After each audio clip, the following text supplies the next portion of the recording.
प्रदेश में चुनावी मौसम परवान पर है। इसके साथ ही राजधानी जयपुर में भी सभी सीटों पर कांग्रेस और बीजेपी के बीच सीधी टक्कर है। खास मुकाबला सिविल लाइन सीट पर है। यहां पर कांग्रेस के दिग्गज नेता और मंत्री प्रताप सिंह खाचरियावास का मुकाबला वरिष्ठ पत्रकार गोपाल शर्मा से है। गोपाल शर्मा ने पत्रकारिता के साथ पहली बार राजनीति में प्रवेश किया है और यहां सिविल लाइन से बीजेपी के प्रत्याशी है। गुरुवार को चुनाव प्रचार के दौरान केंद्रीय मंत्री अर्जुन राम मेघवाल ने गोपाल शर्मा के लिए चुनाव प्रचार किया।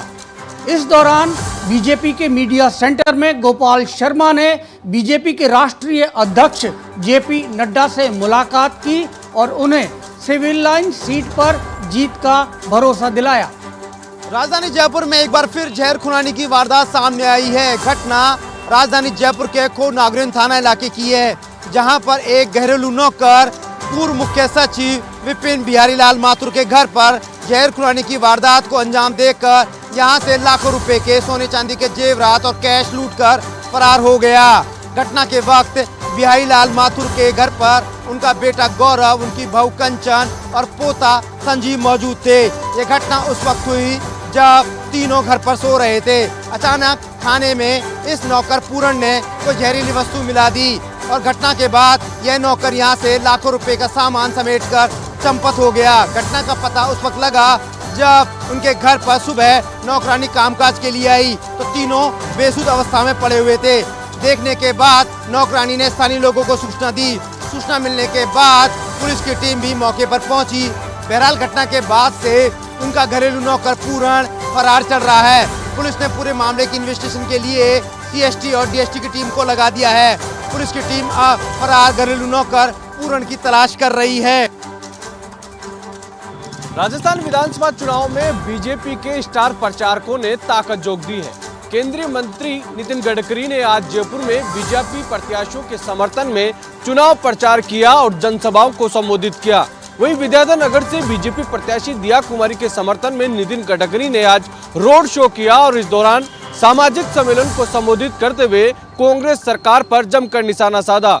गडकरी ने कहा कि कांग्रेस ने पिछले 60 साल में जो काम नहीं किए विकास की, वो पिछले 15 सालों में बीजेपी की सरकार ने किए हैं। गडकरी ने कहा कि कांग्रेस ने 60 साल तक इस देश में राज किया, लेकिन गरीबी मिटाने के वो वादे करती रही, लेकिन आम जनता की गरीबी मिटने की जगह कांग्रेसी कार्यकर्ताओं और नेताओं की गरीबी मिटी है। राजस्थान में विधानसभा चुनाव है। चुनाव से पहले जयपुर एयरपोर्ट पर आज जहां भारतीय जनता पार्टी के अध्यक्ष जेपी नड्डा आए, वहीं राहुल गांधी से लेकर तमाम बड़ी बड़ी पार्टियों के जो है नेताओं की आज पूरे दिन जो है यहाँ पर जयपुर एयरपोर्ट पर सुबह से लेकर शाम तक जो है चहल पहल देखी गई।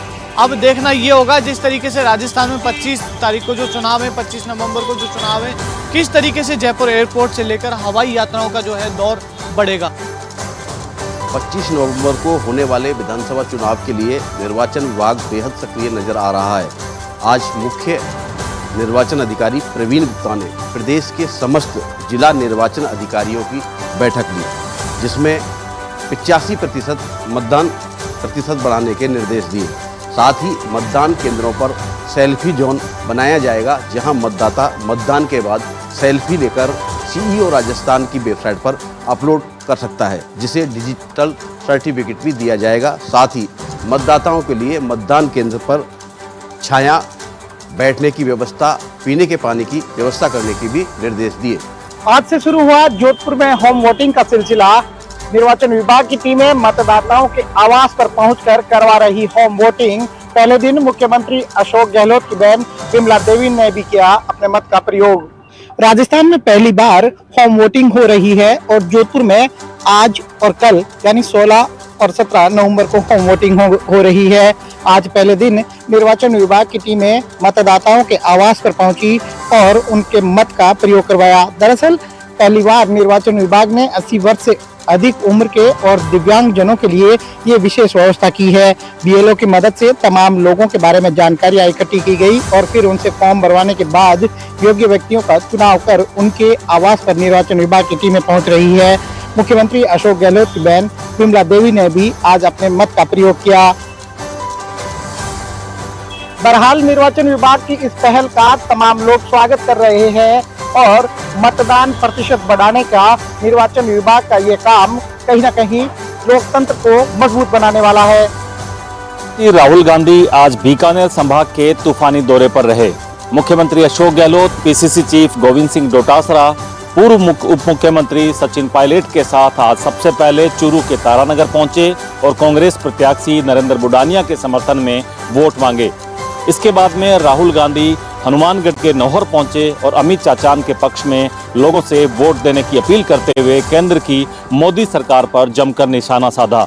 इस दौरान उन्होंने मोदी सरकार को उद्योगपतियों की सरकार बताया और किसानों का विरोधी बताया। राहुल गांधी, अशोक गहलोत, गोविंद सिंह डोटासरा व सचिन पायलट इसके बाद शादुलशहर पहुंचे, जहां उन्होंने कांग्रेस प्रत्याशी के पक्ष में मतदान करने की अपील की।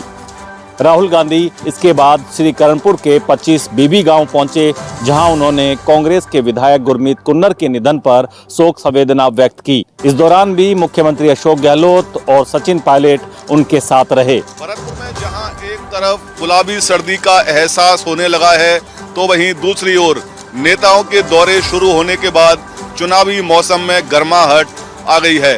हिमाचल प्रदेश के पूर्व मुख्यमंत्री जयराम ठाकुर आज भरतपुर के दौरे पर रहे और इस दौरान उन्होंने पत्रकार वार्ता में राज्य की कांग्रेस सरकार पर जमकर हमला बोला। हिमाचल प्रदेश के पूर्व मुख्यमंत्री जयराम ठाकुर ने होटल उदय विलास में आयोजित पत्रकार वार्ता में कहा कि राज्य की कांग्रेस सरकार हर मोर्चे पर विफल रही है और झूठ बोलकर सत्ता में आई कांग्रेस सरकार के शासनकाल में कानून व्यवस्था पूरी तरह से चरमरा गई। साथ ही बार बार हुई पेपर लीक की घटनाओं ने प्रदेश के लाखों युवाओं के भविष्य के साथ खिलवाड़ किया है। उन्होंने कहा कि कांग्रेस के नेता राहुल गांधी ने किसानों का कर्ज माफ करने की चुनाव से पहले घोषणा की थी, लेकिन सरकार में आने के बाद कांग्रेस ने किसानों का कोई भला नहीं किया है। हम आपको बता दें कि आगामी दिनों में प्रधानमंत्री नरेंद्र मोदी, कांग्रेस के राष्ट्रीय अध्यक्ष मल्लिकार्जुन खड़गे, मुख्यमंत्री अशोक गहलोत के अलावा कई नेताओं के भरतपुर में दौरे होने हैं और ये सभी नेता चुनावी सभाओं को संबोधित करेंगे। तारीख नजदीक आते ही स्टार प्रचारकों का दौर शुरू हो गया है। आज अजमेर जिले के 3 अलग अलग विधानसभाओं में उत्तर प्रदेश के मुख्यमंत्री योगी आदित्यनाथ ने जमकर कांग्रेस पर निशाना साधा और भाजपा के प्रत्याशियों के समर्थन में वोट मांगे। केकड़ी, पुष्कर और किशनगढ़ के दौरे पर आए योगी आदित्यनाथ सीएम ने स्पष्ट रूप से कहा कि यदि राजस्थान में भाजपा की सरकार बनती है तो उत्तर प्रदेश की तरह यहां भी माफियाओं पर बुलडोजर चलेगा। योगी के रोड शो और आम सभाओं में तादाद में भीड़ देखी गई। भीड़ को देख भाजपाइयों में उत्साह की लहर दौड़ी है। अब देखना यह होगा कि आगामी 25 तारीख को मतदान किसके पक्ष में होगा और 3 तारीख के नतीजे किसकी सरकार बनाएंगे। सहाड़ा विधानसभा क्षेत्र में चुनावी सरगर्मियां हुई तेज। राजनीतिक दलों के उम्मीदवारों ने मतदाताओं को रिझाया। जगह जगह पर राजनीतिक दलों के उम्मीदवारों का हो रहा है जोरदार स्वागत। सहाड़ा विधानसभा क्षेत्र में अब चुनावी रंगत जमने लगी है। सहाड़ा में कांग्रेस से राजेंद्र त्रिवेदी और भाजपा से लल्लूलाल पीतिया जहां भाग्य आजमा रहे हैं, वहीं राष्ट्रीय लोकतांत्रिक पार्टी से बद्रीलाल जाट भी मैदान में ताल ठोक रहे हैं। 18 नवंबर को राष्ट्रीय लोकतांत्रिक पार्टी के सुप्रीमो हनुमान बेनीवाल की यहाँ पे विशाल आम सभा भी होनी है। वहीं आज कांग्रेस प्रत्याशी राजेंद्र त्रिवेदी सहाड़ा विधानसभा क्षेत्र की सहाड़ा तहसील के 30 गांवों के दौरे पर रहे, जहां पर उन्होंने कांग्रेस की 7 गारंटियां गिनाकर कांग्रेस के पक्ष में मतदान करने की अपील की। इसी प्रकार लल्लूलाल पीतिया भी जनसंपर्क पूरे इलाके में करते रहे और वहां पर उन्होंने अपने समर्थकों के साथ में चुनाव प्रचार किया और भाजपा को जिताने का आह्वान किया। बाड़मेर जिले के सभी विधानसभा क्षेत्रों में सभी पार्टियों के प्रत्याशी लगातार जनसंपर्क कर वोट अपील कर रहे हैं, तो दूसरी ओर बालोतरा जिले के सिवाना विधानसभा क्षेत्र से कांग्रेस के प्रत्याशी कर्नल मानवेंद्र सिंह के लिए उनकी धर्मपत्नी भी लगातार वोट अपील कर रही है। बालोतरा जिले की सिवाना विधानसभा क्षेत्र में कांग्रेस के प्रत्याशी कर्नल मानवेंद्र सिंह की पत्नी चित्रा सिंह द्वारा लगातार अपने पति के लिए वोट अपील की जा रही है। चित्रा सिंह द्वारा लगातार सिस्टमैटिक तरीके से अपने प्रत्याशी पति के लिए वोट अपील की जा रही है। चित्रा सिंह स्वयं समूचे सिवाना विधानसभा क्षेत्र में चुनाव प्रचार में जुटी हुई है। दिग्गज नेता कर्नल मानवेंद्र सिंह ने जब भी चुनाव लड़े हैं तो चुनाव के कैंपेनिंग में उनकी पत्नी चित्रा सिंह ने बखूबी साथ निभाया है। सिवाना से कांग्रेस के प्रत्याशी कर्नल मानवेंद्र सिंह के लिए उनकी धर्मपत्नी चित्रा सिंह ने समदड़ी क्षेत्र में सघन जनसंपर्क किया। चित्रा सिंह लगातार अपने पति के लिए वोट अपील कर कांग्रेस के पक्ष में मतदान करवाने की अपील कर रहे हैं। राजसमंद के भीम क्षेत्र में सड़क दुर्घटना हो गई। स्कूटी और बाइक में इतनी जबरदस्त टक्कर हुई कि टक्कर के बाद में दोनों वाहनों में आग लग गई। आग के कारण 2 व्यक्ति गंभीर रूप से घायल हो गए, एक की मौके पर मौत हो गई। घायलों को पुलिस ने अस्पताल पहुंचाया। अस्पताल में गंभीर घायलों की स्थिति को देखते डॉक्टरों ने उन्हें ब्यावर के लिए रेफर कर दिया। चौरसन व साइबर ठगी को लेकर चल रही आपसी रंजिश के अंतर्गत हरियाणा के थार सवार हथियार बदमाशों ने कामा कस्बे के कोसी चौराहे के पास स्थित एक मकान पर हमला बोल दिया और एक युवक के साथ हथियारों से मारपीट कर उसे गाड़ी में ही पटक कर अपने साथ लेकर फरार हो गए। कामा थाना क्षेत्र के गांव बिरार निवासी सैकुल मेव के कामा कस्बे के कोसी चौराहे के समीप ही स्थित निवास पर आज सुबह अचानक एक थार गाड़ी में सवार होकर आए हथियार बदमाशों ने हमला बोल दिया और फायरिंग में मारपीट कर उसे लहूलुहान कर ऊपर से घसीट कर नीचे ले आए और सड़क पर पटक कर जमकर मारपीट कर दी। बदमाश गंभीर रूप से घायल हुए सैकुल मेव को अपने साथ गाड़ी में ही पटक कर भाग निकले। घटना की सूचना मिलने पर कामा व जुरेरा पुलिस ने भी बदमाशों का पीछा करना शुरू कर दिया। इसी दौरान गांव भंडारा में ग्रामीणों ने बदमाशों को घेर लिया और पकड़कर जमकर धुनाई कर दी। ग्रामीणों ने बदमाशों की गाड़ी में तोड़फोड़ भी कर दी। बाद में मौके पर पहुंची जुरेरा पुलिस पर भी गुस्साए ग्रामीणों ने पथराव कर दिया, जिसमें जुरेरा पुलिस की गाड़ी क्षतिग्रस्त हो गई और एक पुलिसकर्मी चोटिल हो गया। पुलिस ने बदमाशों के कब्जे से मुक्त कराए गए घायलों को कामा अस्पताल में भर्ती कराया, लेकिन हालत नाजुक होने के चलते चिकित्सकों ने उसे भरतपुर रेफर कर दिया। घटना के दौरान घायल हुए युवक सैकुल मेव का भरतपुर में उपचार चल रहा है, तो वहीं पुलिस थाने में बंद बदमाशों से गहन पूछताछ कर रही है। हालांकि पुलिस ने अभी तक पूरे मामले का खुलासा नहीं किया है। अलवर नगर निगम के 3 कांग्रेसी पार्षद आज भारतीय जनता पार्टी में हुए शामिल। चुनाव के इन सरगर्मियों के बीच आज भारतीय जनता पार्टी का दिन अच्छा रहा। नगर निगम के 3 पार्षद धर्मपाल तंवर, लोचन यादव और नेहा गुप्ता ने कांग्रेस का हाथ छोड़ते हुए भारतीय जनता पार्टी में शामिल हो गई। शहर विधायक और भारतीय जनता पार्टी के प्रत्याशी संजय शर्मा, भाजपा जिला अध्यक्ष अशोक गुप्ता और महापौर घनश्याम गुर्जर के नेतृत्व में तीनों पार्षदों ने कांग्रेस छोड़कर भाजपा की सदस्यता ली। इस दौरान आयोजित प्रेस वार्ता में तीनों ही पार्षदों ने कांग्रेस पर गंभीर आरोप लगाए और कार्यकर्ताओं और पार्षदों की पूछ नहीं होने पर यह निर्णय लिया। कुल मिलाकर भारतीय जनता पार्टी के लिए आज का दिन अच्छा रहा, क्योंकि शहर में चुनाव का माहौल चल रहा है और 3 पार्षदों का आना भारतीय जनता पार्टी के लिए कहीं न कहीं अच्छा साबित होगा। आज परिवहन विभाग द्वारा सिटी एसपी ऑफिस के बाहर निजी बसों को रोका जा रहा था। इसी दौरान रोकने के दौरान आज निजी बस चालकों ने वहां पर हंगामा कर दिया। जिले में आगामी 25 नवंबर को होने वाले मतदान को लेकर क्षेत्रीय परिवहन विभाग की लगातार कार्रवाई करते हुए वाहनों को अधिग्रहण कर रहे हैं। जिले में विधानसभा मतदान को लेकर जिला प्रशासन व पुलिस प्रशासन को अतिरिक्त वाहनों की आवश्यकता होती है, जिसको देखते हुए लगातार वाहनों की अधिग्रहण किया जा रहा है। परिवहन विभाग के निरीक्षक अरविंद सिंह ने बताया कि शहर में जगह जगह नाकाबंदी कर निर्वाचन अधिकारी के निर्देश की पालना की जा रही है।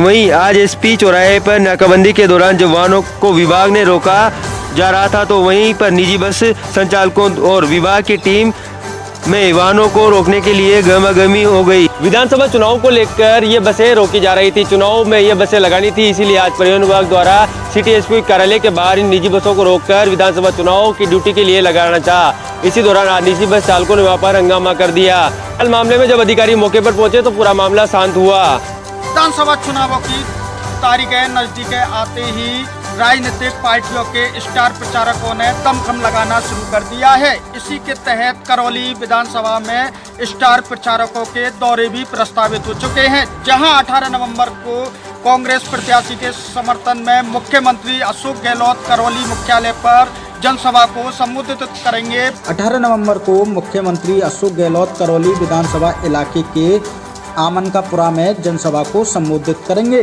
तो तो 19 नवंबर को बसपा सुप्रीमो कुमारी मायावती जिला मुख्यालय स्थित सिद्धार्थ सिटी में बसपा प्रत्याशी रविंद्र मीना के समर्थन में जनसभा को संबोधित करेंगी।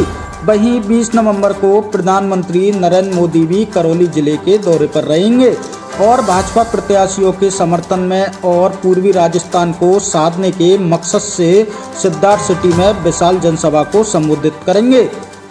दूसरी ओर कांग्रेस की स्टार प्रचारक प्रियंका गांधी का भी 22 नवंबर को करौली में दौरा प्रस्तावित है। दूसरी ओर निर्दलीय प्रत्याशी धन सिंह मीना ने भी आज प्रेस वार्ता कर अपने मुद्दे मीडिया के सामने रखे। उन्होंने कहा कि भ्रष्टाचार के खिलाफ मैं करौली से चुनाव लड़ रहा हूँ। पोस्टल बैलेट से मतदान होने वाले मतदान कर्मियों को आज सूचना केंद्र सभागार में प्रभारी दयानंद सिंह ने जानकारी दी और मतदान दल कर्मियों को बताया कि हमें पोस्टल बैलेट से किस तरह मतदान करवाना है। यह 17 नवंबर से शुरू होने वाले हैं। इसके बारे में उन्हें पूरा प्रशिक्षण दिया गया तथा जानकारी दी गई। नागौर जिले के ग्राम पंचायत कुरडाया में लोकपाल शकुंतला चौधरी ने औचक निरीक्षण किया। इस दौरान धरातल पर कोई भी काम नहीं पाया गया। 5 घाट निर्माण में भ्रष्टाचार करके लाखों रुपए की राशि गबन की गई। लोकपाल ने मौका मुहावना के दौरान आसन नाड़ी में 120 में से 20 श्रमिक उपस्थित मिले, बाकी श्रमिक कार्य करते नहीं मिले। ऐसे में अंदाजा लगाया जा सकता है कि बड़ी मात्रा में सरकारी राशि का दुरुपयोग करके भ्रष्टाचार किया जा रहा है। लोकपाल ने एक्शन लेते हुए मेट को ब्लैकलिस्ट करके उन पर कार्रवाई और सरपंच, ग्राम सेवक सहित संबंधित अधिकारियों से इस मामले पर स्पष्टीकरण प्रस्तुत करने के निर्देश दिए। लोकपाल चौधरी ने कहा कि भ्रष्टाचार की सबसे बड़ी समस्या गाँव की जनता जागरूक नहीं है। कोटपुतली शहर में लगातार करीब 6 घंटे से जाम लगा हुआ है। वहीं पुलिस के जो आला अधिकारी हैं उनको भी अवगत करवा दिया गया है, लेकिन इसके बावजूद भी जाम जो का त्यों बना हुआ है। कोटपुतली क्षेत्र में जाम के हालात बेकाबू, जनप्रतिनिधि और पुलिस प्रशासन चुनाव में मस्त है तो वहीं जनता जाम से त्रस्त हो रही है। पिछले 6 घंटे से लगातार नेशनल हाईवे 48 की दोनों सर्विस लाइन पर जाम लगा हुआ है, जिससे आम जनता परेशान हो रही है। पुलिस के जवान जाम खुलवाने में कर रहे हैं बड़ी मशक्कत। अभी तक भी जाम की स्थिति जो की तो बनी हुई है।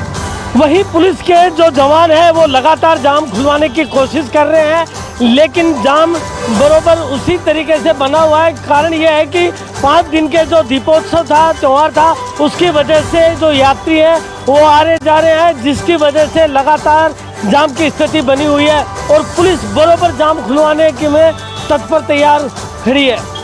एडीएफ थाना पुलिस व सरबता थाना पुलिस ने कार्रवाई करते हुए हथियार सप्लाई करने जा रहे 5 आरोपियों को गिरफ्तार किए गए आरोपियों से 1 पिस्टल व 3 देसी कट्टे किए बरामद।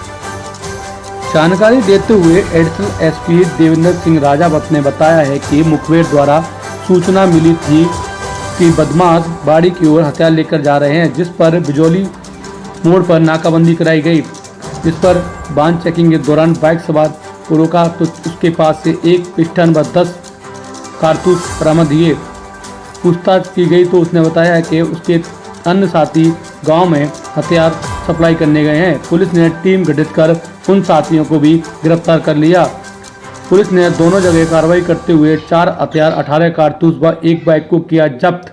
पुलिस आरोपियों से पूछताछ कर रही है कि वे हथियार कहां सप्लाई करने ले जा रहे थे। फिलहाल गिरफ्तार किए गए आरोपियों से पुलिस पूछताछ कर रही है कि ये हथियार किसको सप्लाई करने ले जा रहे थे। राजसमंद जिला प्रशासन की घोर लापरवाही हुई उजागर। बिना रखरखाव और मरम्मत के ही नहरों के गेट खोल देने से लाखों लीटर पानी सड़कों पर बहकर हुआ बर्बाद। राजसमंद जिला प्रशासन, नगर परिषद और सिंचाई विभाग की लापरवाही देखने को मिली जब जल वितरण कमेटी के फैसले के अनुरूप आज सुबह नहर को बिना रखरखाव और साफ सफाई किए ही खोल दिया गया, जिससे लाखों लीटर पानी सड़कों पर बहकर बर्बाद हो गया। यही नहीं, यह पानी नालियों में भरने से नालियों में भरी गंदगी सड़कों पर फैल गई। सलूस रोड, जलचक्की होते हुए यह पानी बस स्टैंड तक पहुंच गया। जब नहर को बंद करके काश्तकारों द्वारा इसकी जांच की गई तो नहर की कैनाल के पास नहर के बीचों बीच एक दीवार बनी मिली, जिसके कारण यह पानी बह गया था। कुछ देर बाद स्थानीय काश्तकारों ने जेसीबी की मदद से नहरों के अवरोध हटाए और पानी को सुचारू किया गया। राजस्थान में विधानसभा चुनाव को लेकर पुलिस प्रशासन पूरी तरीके से मुस्तैदी के साथ अपना काम कर रहा है। पुलिस लगातार अलर्ट मोड पर रहकर लगातार नाकाबंदी कर कार्यवाही को अंजाम दे रहा है। इस दौरान पुलिस ने धौलपुर की कोतवाली पुलिस ने कार्यवाही करते हुए 2 आरोपियों को गिरफ्तार किया है। पुलिस ने आरोपियों के कब्जे से 2 देसी कट्टा व 4 जिंदा कारतूस भी बरामद किया है। पुलिस द्वारा जब दोनों आरोपियों से देसी कट्टा और कारतूस के बारे में पूछताछ की तो दोनों ही आरोपी कोई भी संतोषजनक जवाब नहीं दे पाए, जिसके बाद पुलिस ने दोनों को आर्म्स एक्ट में गिरफ्तार कर लिया है। साथ ही साथ पुलिस द्वारा दोनों से हथियार के बारे में पूछताछ की जा रही है। उत्तर प्रदेश के मुख्यमंत्री योगी आदित्यनाथ गुरुवार को किशनगढ़ पहुंचे, जहां उन्होंने रविंद्र रंगमंच में भाजपा प्रत्याशी भागीरथ चौधरी के समर्थन में चुनावी जनसभा को संबोधित किया। योगी आदित्यनाथ गुरुवार शाम रविंद्र रंगमंच पर भाजपा प्रत्याशी सांसद भागीरथ चौधरी के समर्थन में जनसभा को संबोधित कर रहे थे। उन्होंने कहा कि देश में भ्रष्टाचार, गुंडागर्दी की जड़ केवल कांग्रेस है। इन सभी का समाधान केवल भाजपा और मोदी है।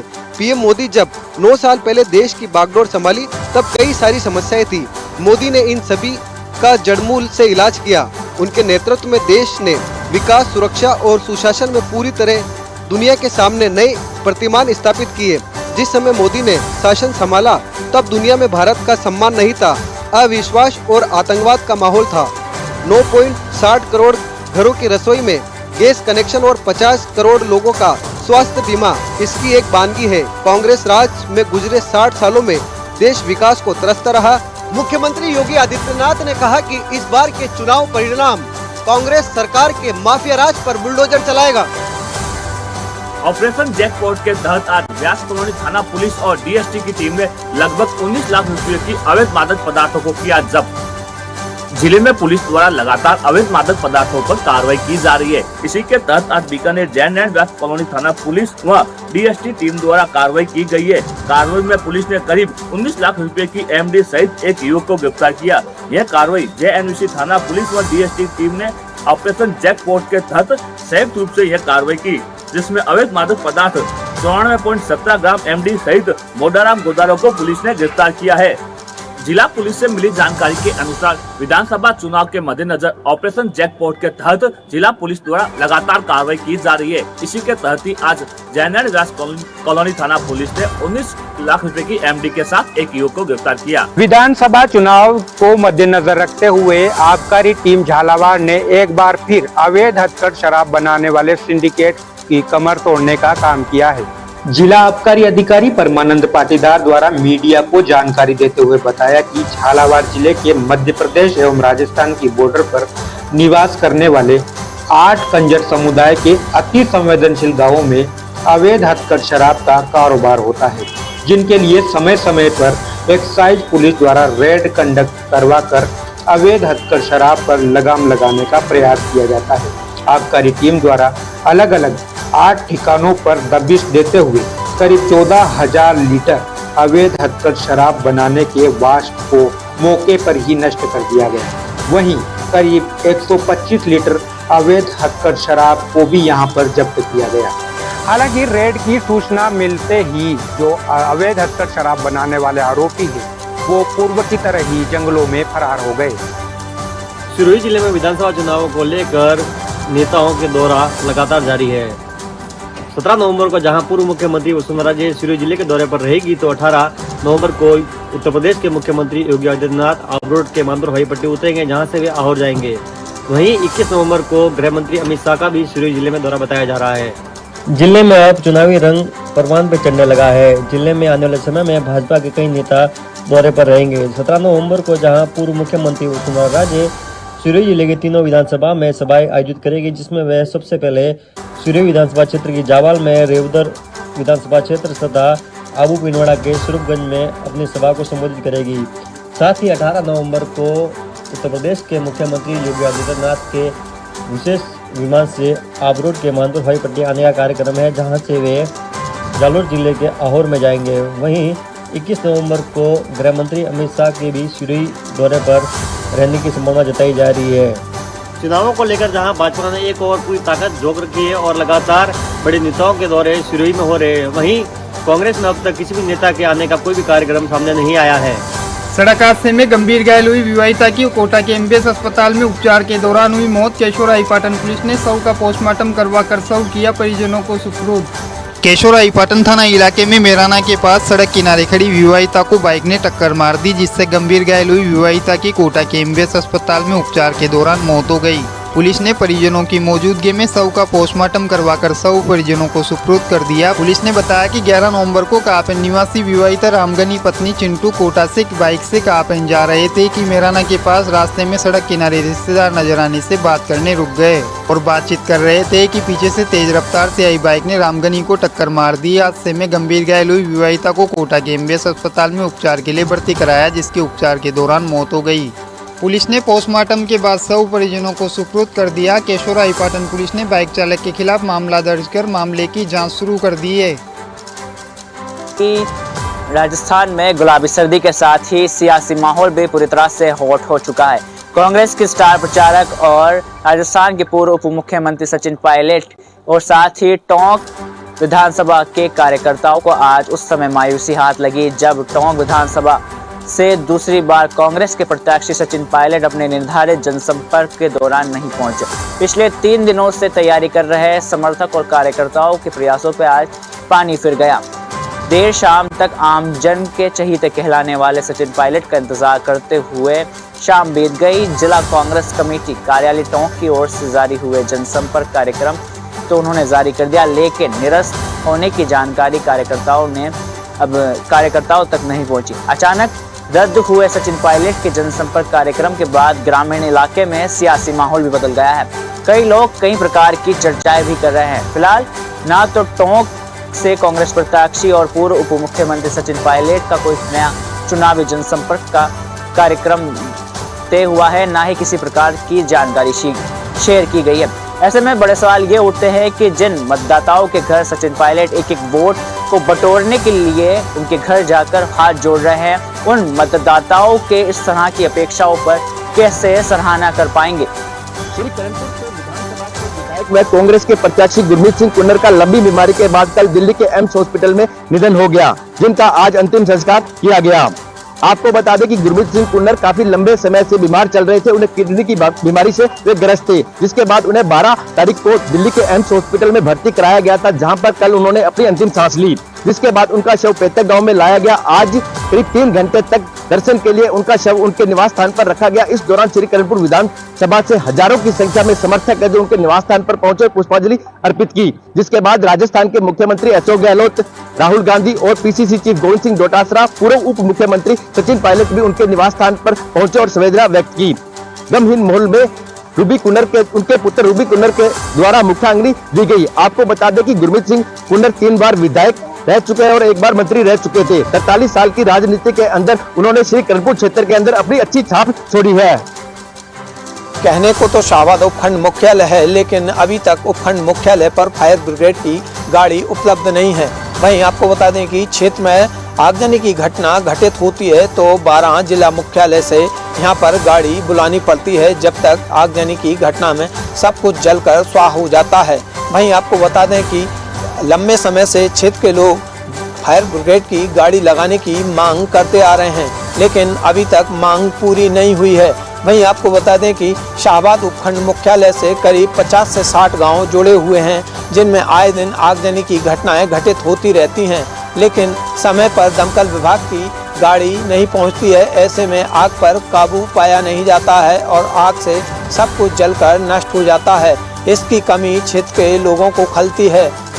धौलपुर में चोरों का आतंक थमने का नाम नहीं ले रहा है। चोरों ने शहर में रेलवे फाटक के पास परचून की दुकान में चोरी की वारदात का अंजाम दिया है। चोरों ने दुकान के ताले तोड़ नकदी और दुकान में रखे एक सामान को पार कर लिया। चोरी की इस घटना में पीड़ित दुकानदार को करीब 2.5 लाख रुपए का नुकसान हुआ है। घटना की जानकारी दुकानदार को अन्य दुकानदारों द्वारा दी गई, जिसके बाद उसने दुकान पर आकर देखा तो ताले टूटे पड़े थे और दुकान में से काफी सामान एवं नकदी गायब मिली। घटना के बाद सूचना पर पहुंची कोतवाली पुलिस घटना की जाँच में जुटी हुई है।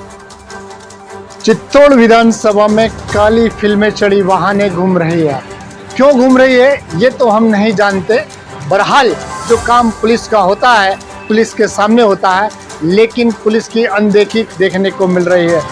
ये काली फिल्म वाहन चढ़े वाहन कहीं न कहीं चुनाव प्रचार में भी लगे हुए हैं, पार्टी प्रत्याशियों का भी प्रचार कर रहे हैं। ऐसे में इन काली फिल्मों पे चढ़े वाहनों पर आखिर कार्रवाई करे तो कौन करे, ये सबसे सवाल बड़ा खड़ा होता है। वहीं अगर बात करते हैं ग्रामीण क्षेत्रों की, तो ग्रामीण क्षेत्रों में अगर ये कई फिल्में चढ़ी होती है तो आए दिन पुलिस खड़ी मिलती है और हाथ देखकर चालान फाड़ने का डर सताती है। लेकिन एक कहावत याद आती है कि आखिर बिल्ली के गले में घंटी बांधे तो कौन बांधे। फिलहाल जो भी हो, लेकिन चुनाव आयोग को इस मामले में संज्ञान लेना चाहिए और काली फिल्में चढ़े वाहनों पे लगी काली फिल्में को हटाने की कार्रवाई करवाना चाहिए। खेड़ली कस्बे में जलदाय विभाग की लापरवाही के चलते खेड़ली कस्बे वासी पीने के पानी के लिए तरस रहे हैं। आपको जानकारी दें कि खेड़ली कस्बे के 25 वार्डों में पीने के पानी की लगातार किल्लत बनी हुई रहती है, क्योंकि पानी के लिए जलदाय विभाग के अधिकारी और कर्मचारी गंभीर नहीं है। जब भी कई बार लोगों के द्वारा जलदाय विभाग के कार्यालय पर जाकर शिकायत की जाती है तो उसे गंभीरता से नहीं लिया जाता है, डांट फटकार कर भगा दिया जाता है और उच्च स्तर पर शिकायत करने तक की धमकी देने पर भी वो यही कहते हैं कि कहीं भी जाकर शिकायत कर लो, हमारा कोई कुछ नहीं बिगाड़ने वाला। इसको लेकर लोगों का कहना है कि पीने के पानी के लिए खरीदने पर भी नहीं मिल रहा है और लोग में त्राही मची हुई है। लगातार कई बार लोगों ने इस संबंध में उच्च अधिकारियों को भी अवगत कराया, लेकिन कोई भी खेड़ली के पीने के पानी को लेकर गंभीर और संवेदनशील नजर नहीं आता है। इस संबंध में कस्बे वासियों ने बताया कि पीने का पानी खरीदने से भी नहीं मिल रहा है। वहीं चुनावों के मद्देनजर उच्च अधिकारियों के व्यस्तता के चलते स्थानीय अधिकारी पूरी तरह से लापरवाह बने हुए हैं। चूरू के तारानगरी में आज कांग्रेस के पूर्व अध्यक्ष राहुल गांधी पहुंचे। राहुल गांधी के साथ यहां सीएम अशोक गहलोत, गोविंद सिंह डोटासरा, सचिन पायलट भी मौजूद रहे। गांधी ने यहां कांग्रेस के प्रत्याशी नरेंद्र बुडानिया के पक्ष में वोट डालने की अपील की। चूरू जिले के तारानगर में कांग्रेस के पूर्व अध्यक्ष राहुल गांधी पहुंचे। उनके साथ यहां पर सचिन पायलट, गोविंद सिंह डोटासरा तथा सीएम गहलोत भी मौजूद रहे। इसी दौरान गांधी ने यहां पर मोदी सरकार को जमकर मंच से घेरा। उन्होंने कहा कि मोदी सरकार अडानी तथा अंबानी को फायदा पहुंचाती है, जबकि कांग्रेस सरकार किसान की हितैषी है। मुख्यमंत्री अशोक गहलोत ने यहां नहर जोड़ने की बात कही तथा अपनी स्कीम जो कि जन कल्याणकारी योजनाएं हैं। तारानगर से नेता प्रतिपक्ष राजेंद्र राठौड़ बीजेपी की ओर से चुनावी मैदान में हैं, जबकि नरेंद्र बुरानिया यहां कांग्रेस की तरफ से प्रत्याशी बनाए गए हैं। क्षेत्र में चुनावी सरगर्मियां जोरों पर हैं। भाजपा और कांग्रेस के बड़े बड़े नेता जनसभाओं को संबोधित कर रहे हैं। इसी दौरान सिकराय विधानसभा क्षेत्र में भाजपा प्रत्याशी विक्रम बंसीवाल के समर्थन में जनसभा आयोजित की गई, जिसको भाजपा राष्ट्रीय अध्यक्ष जेपी नड्डा ने संबोधित किया। पेपर लीक करने वालों को पहुंचाएंगे जेल, राष्ट्रीय अध्यक्ष जेपी नड्डा। जेपी नड्डा गहलोत सरकार पर जमकर बरसे। विधानसभा क्षेत्र सिकराय के घूमना के कड़ी कोठी पर आयोजित जनसभा को संबोधित करते हुए भाजपा राष्ट्रीय अध्यक्ष जेपी नड्डा ने कहा कि राजस्थान में कांग्रेस की गहलोत सरकार का मतलब भ्रष्टाचार, वंशवाद और भाजपा का मतलब सबका विकास है। गहलोत सरकार ने पेपर लीक कर करोड़ों का घोटाला किया, वृद्धावस्था पेंशन के करोड़ों रुपए खाने सहित अन्य भ्रष्टाचार का काम किया। अध्यक्ष जेपी नड्डा ने जनता को भाजपा सरकार बनाने पर प्रत्येक भ्रष्टाचारी को जेल भेजने सहित अन्य लाभकारी घोषणाओं की। उन्होंने कहा कि राजस्थान दुष्कर्म की घटनाओं में नंबर 1 पर है। उन्होंने कहा कि कांग्रेस सरकार ने जल जीवन मिशन को राजस्थान में जेब भरो मिशन बना दिया गया।